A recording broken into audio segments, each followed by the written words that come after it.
He tried to fake his own death, but one detail exposed him. When firefighters pulled a charred body from the wreckage of a burned lakeside cabin in northern Minnesota, they assumed they were dealing with a tragic accident. The victim's wife had identified him. The dental records seemed to match, and the life insurance company was preparing to pay out a $2 million policy. But Detective Rachel Morrison had a nagging feeling that something wasn't right. It was a small detail, something most investigators would have missed, that would unravel one of the most elaborate fake death schemes in Minnesota history and expose a man willing to murder to escape his own life. It was February 14, 2021, Valentine's Day, when the call came in to the Pine County Fire Department. A cabin on the remote shores of Lake Vermilion was engulfed in flames. By the time firefighters arrived, the structure was already collapsing, the intense fire having consumed most of the wooden building. The temperature that night was -15 degrees Fahrenheit, and the water from the fire hoses froze almost instantly, creating treacherous ice formations around the burning structure. Inside the cabin, firefighters discovered a body in what appeared to be the bedroom. The remains were severely burned, making immediate identification impossible. The cabin was registered to Marcus Pemberton, a 42-year-old investment banker from Minneapolis who used the property as a weekend retreat. His wife, Diana Pemberton, had reported him missing the previous evening when he failed to return from what was supposed to be a solo trip to the cabin. Diana Pemberton arrived at the scene the next morning, accompanied by her attorney, which Detective Rachel Morrison found unusual but not necessarily suspicious. Wealthy people often traveled with legal counsel during crises. Diana was composed, tearful but controlled, as she spoke with investigators. She explained that Marcus had been under tremendous stress at work, that he had wanted time alone at the cabin to think, and that she had been worried when he didn't answer his phone all evening. The preliminary investigation seemed straightforward. The fire inspector determined that the blaze had started in the bedroom, likely from a space heater that had been placed too close to the bed. Marcus had apparently fallen asleep and never woke up as the fire spread. The cabin's smoke detectors had not functioned, their batteries dead, a tragic oversight that had cost Marcus his life. It appeared to be a terrible accident, the kind that happened every winter when people used supplemental heating in isolated cabins. The body was transported to the medical examiner's office in Duluth. Dr. Stephen Park, the forensic pathologist, began the difficult process of examining the severely burned remains. The body was consistent with an adult male of approximately Marcus Pemberton's height and build. Dr. Park noted that the victim had died from smoke inhalation before the worst of the burns occurred, which was consistent with dying in a fire while asleep. The toxicology report showed elevated levels of alcohol in the blood, suggesting Marcus had been drinking before going to bed, which would have made him sleep more deeply and less likely to wake when the fire started. Dental records were requested from Marcus Pemberton's dentist, and a forensic odontologist compared them to the teeth of the deceased. The report came back as a positive match. The body in the cabin was officially identified as Marcus Pemberton. His death certificate was issued, listing the cause of death as smoke inhalation due to accidental fire. Diana Pemberton filed a life insurance claim for $2 million. Marcus had held multiple life insurance policies, the largest of which had been purchased just 18 months earlier. The insurance company, Midwest Security Life, assigned senior investigator Thomas Chen to review the claim. Chen noted the recent policy and the substantial payout, but the circumstances seemed legitimate. There was a body, positive dental identification, a clear cause of death ruled accidental by the medical examiner, and no obvious signs of foul play. But Detective Rachel Morrison, who had been assigned to close out the case for the Pine County Sheriff's Department, couldn't shake a feeling that something was off.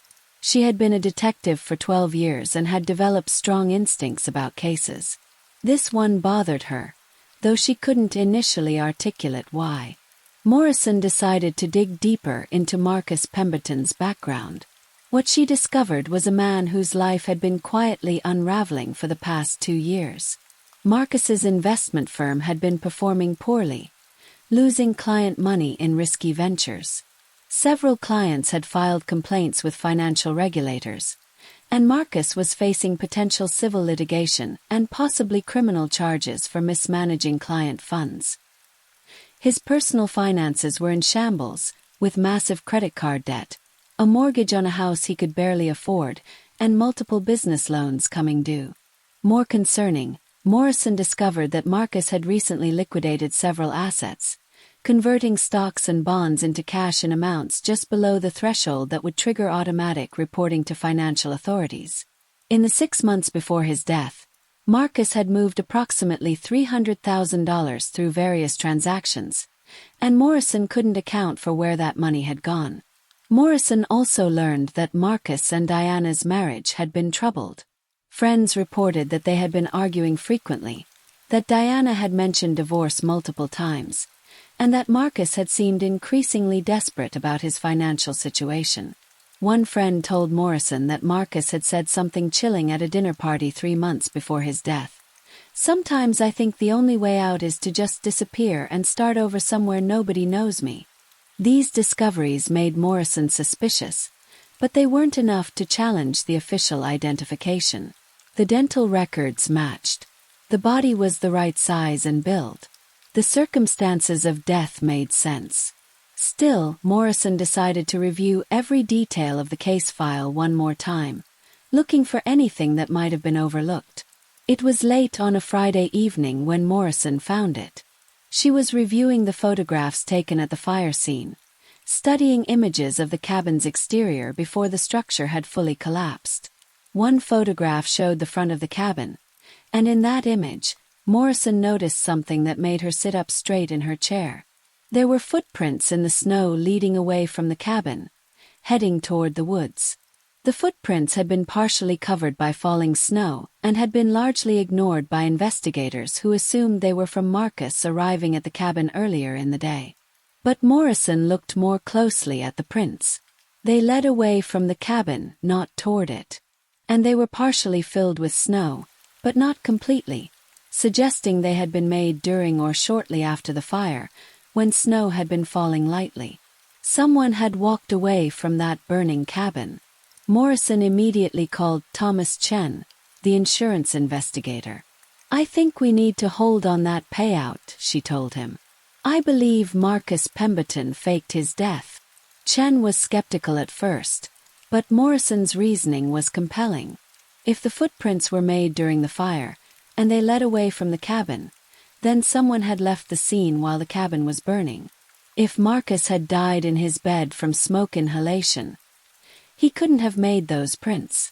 Someone else had been there. Working together, Morrison and Chen began reconstructing what they believed had really happened. They theorized that Marcus, desperate to escape his failing business and mounting legal troubles, had planned to fake his death and disappear. He would need a body to take his place in the cabin, and he would need to create circumstances that would prevent close examination of that body. The intense fire had been deliberate, designed to burn hot enough to make detailed identification difficult, while leaving just enough remains for a basic forensic examination. The space heater scenario provided a plausible accident explanation, and the dental records that matched. Morrison suspected they had been manipulated somehow, either falsified or the body had been selected specifically because its dental structure could pass a cursory comparison. But who was the body in the cabin? Morrison began searching for missing persons reports in the region around the time of the fire. She found several, but one stood out. Jacob Henley, a homeless man from Duluth who had been reported missing by a shelter worker 2 weeks before the fire. Jacob was approximately the same height and build as Marcus. He had been struggling with alcoholism and exposure, and he had disappeared during a cold snap.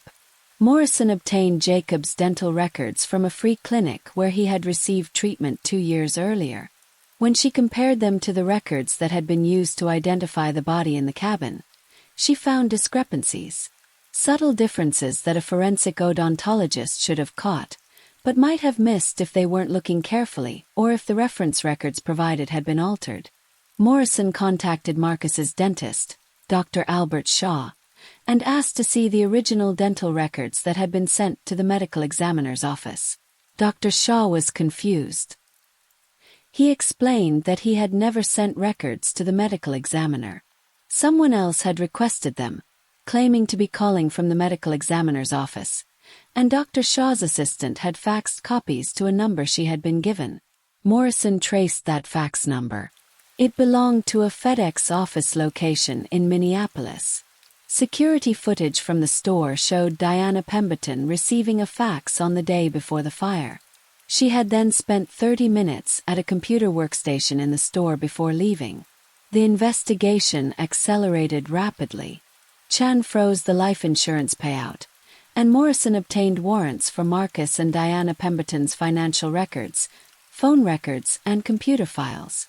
What they discovered was an elaborate conspiracy that had been months in the planning. Marcus had used his financial connections to create a false identity and bank accounts in the Cayman Islands. The $300,000 he had liquidated had been transferred offshore in small increments designed to avoid detection. He had been preparing his escape for at least 6 months before his supposed death. Diana had been complicit in the plan from the beginning.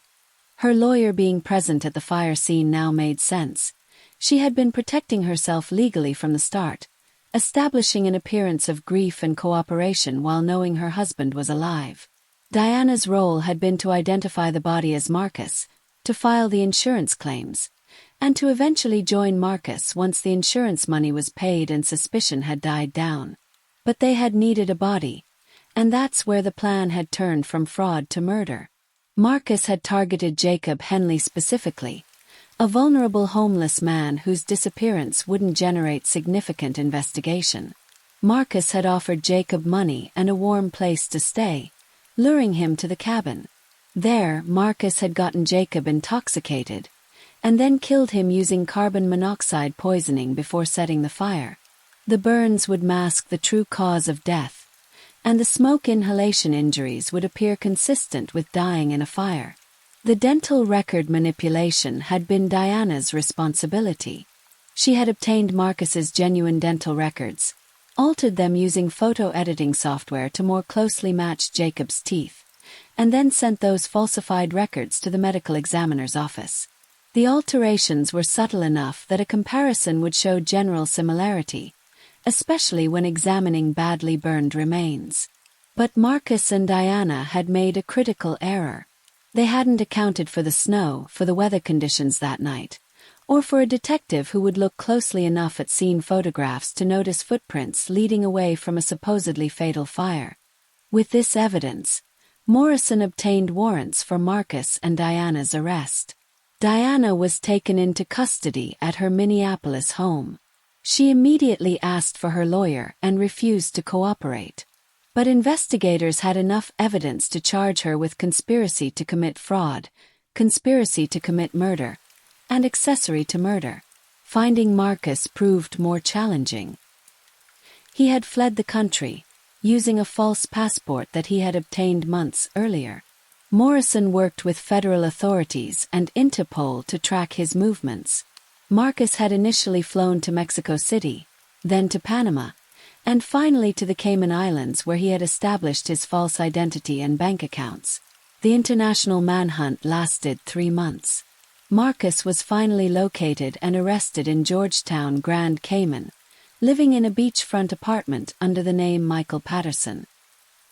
He had been trying to access the money he had hidden in offshore accounts, and that financial activity had allowed authorities to pinpoint his location. Marcus was extradited back to Minnesota to face charges. During the flight, he reportedly told U.S. Marshals that he had never intended to hurt anyone, that the plan had been just to disappear, but that circumstances had forced him to take more drastic action. He seemed to have convinced himself that murdering Jacob Henley had been somehow necessary, rather than a monstrous choice born of desperation and greed. The trial began in October 2022. 18 months after the fire. The prosecution presented overwhelming evidence of the conspiracy. They showed the financial records proving Marcus had planned his disappearance. They presented the falsified dental records that Diana had created. They showed the offshore accounts and false identity. And they presented forensic evidence linking Jacob Henley to the body found in the cabin, evidence that had been obtained once investigators knew to look for it. Most damning was Marcus's own planning documentation, found on his laptop during a search of a storage unit he had rented under a false name. He had written detailed notes about his plan, including chilling passages about the need to find a suitable replacement and ensuring the body would be too damaged for detailed forensic examination. The defense tried to argue that Marcus had been driven to desperate measures by crushing financial pressure, that he had suffered a mental breakdown and wasn't thinking rationally.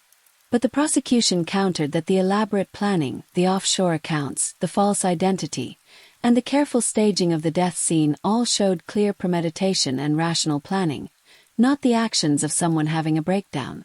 Jacob Henley's sister, Martha Henley, testified about her brother's struggles with homelessness and addiction, but also about his kindness, his sense of humor, and his attempts to get his life back on track.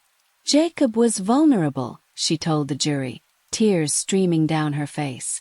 He was in a bad place in his life, but he was still a human being with value and dignity. Marcus Pemberton saw him as disposable, as a convenient prop for his scheme. My brother deserved better. He deserved to be seen as a person, not as a body to be burned so that a wealthy man could escape his problems. Trial lasted 6 weeks. The jury deliberated for 3 days before returning their verdicts. Marcus Pemberton was found guilty of first-degree murder, conspiracy to commit fraud, insurance fraud, and multiple other charges. Diana Pemberton was found guilty of conspiracy to commit murder, accessory to murder, insurance fraud, and falsification of records. Marcus was sentenced to life in prison without the possibility of parole. Diana received a sentence of 35 years. The judge, in pronouncing sentence, noted that the crime showed a callous disregard for human life that shocks the conscience. Detective Rachel Morrison's attention to detail, her refusal to close a case that others considered solved, had prevented a perfect crime from succeeding. The footprints in the snow, a detail that could easily have been overlooked or dismissed, had been the thread that unraveled the entire conspiracy. Thomas Chen, the insurance investigator, praised Morrison's work and noted that the case had led to changes in how his company handles claims involving recent policies and suspicious circumstances. We've always been cautious about suspicious claims, Chen explained, but this case showed us that we need to be even more thorough, especially when the circumstances seem almost too perfect, too neat.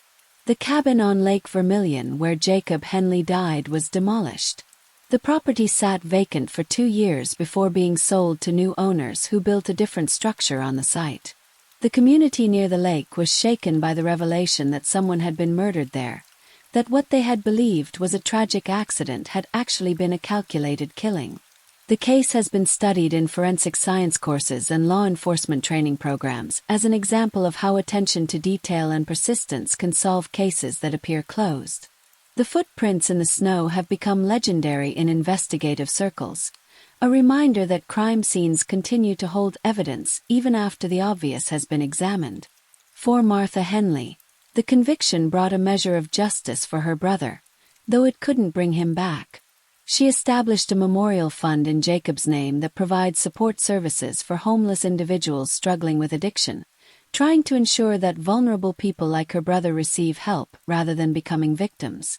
Marcus Pemberton sits in a maximum security prison, the comfortable life he once knew replaced by a cell and a lifetime of confinement. The $2 million he had hoped to collect through his scheme remains unpaid, and his offshore accounts were seized by authorities. He lost everything he was trying to save and took an innocent life in the process.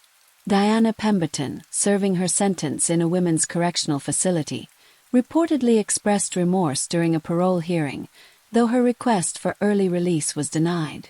She claimed that Marcus had manipulated her, that she hadn't understood the full extent of his plan, but her own actions, particularly falsifying the dental records, proved she had been an active and knowing participant in the conspiracy.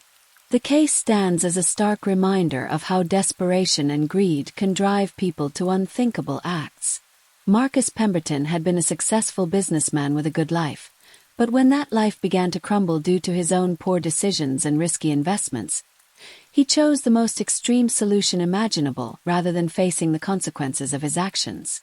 He believed he could literally get away with murder, that he could kill someone to take his place and walk away to a new life with millions of dollars. He almost succeeded. If not for footprints in the snow and a detective who paid attention to details others missed, Marcus would be living in the Caribbean under a false name. Diana would have collected the insurance money and joined him, and Jacob Henley's murder would have gone undetected, written off as Marcus Pemberton dying in an accidental fire. Instead, justice prevailed. One small detail, one piece of evidence that didn't quite fit the narrative, one investigator who refused to accept the easy answer, made all the difference. The footprints leading away from that burning cabin told a story that contradicted the official version of events, and when Detective Morrison followed that trail, it led not just away from the cabin, but all the way to the truth. Sometimes the smallest details matter the most. Sometimes what seems like a minor inconsistency is actually the key to solving a major crime. And sometimes the most elaborate plans fail because of something as simple as footprints in the snow, left behind by someone who thought they had committed the perfect crime but who forgot that every action leaves traces, every crime leaves evidence, and careful investigators can follow those traces all the way to justice. What do you think? Could you imagine being so desperate that you'd consider faking your own death? Let me know in the comments below. And don't forget to subscribe for more incredible true stories that show how even the most carefully planned crimes can be undone by a single overlooked detail.